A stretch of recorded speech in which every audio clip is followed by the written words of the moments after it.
अहिल्यानगरच्या राहाता तालुक्यामधील गर्भलिंग तपासणीचं racket उद्ध्वस्त केलं गेलंय। निर्जन स्थळी सुरू असलेल्या गर्भलिंग तपासणीचा अखेर भांडाफोड झालाय। या कारवाईमध्ये एका डॉक्टरसह एजंटला पोलिसांनी ताब्यात घेतल्याची माहिती आहे। तपासणीसाठी आलेल्या 8 गर्भवती महिला सुद्धा ताब्यात आहेत। निर्मळ पिंपरी शिवारामध्ये सुरू असलेल्या गैरप्रकारावर पोलिसांनी धाड टाकली आणि सोनोग्राफीसह विविध वैद्यकीय साहित्य सुद्धा यावेळी जप्त केलं गेलंय। तपासणीनंतर गर्भपात करणारं मोठं रॅकेट असल्याचा संशयही व्यक्त होतोय।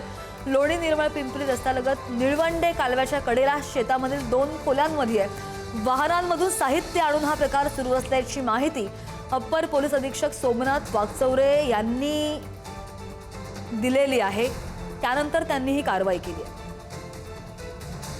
CCPNDT कायद्यानुसार जे कोणी अधिकृत वैद्यकीय अधिकारी आहेत त्यांना आपण ही माहिती कळवली आणि या ठिकाणी वैद्यकीय अधिकाऱ्यांसमक्ष पंचांसमक्ष पोलीस पथक सर्व पथक दाखल झाले असता संबंधित वैद्यकीय अधिकारी हे गर्भलिंग निदान करताना मिळून आलेले आहेत।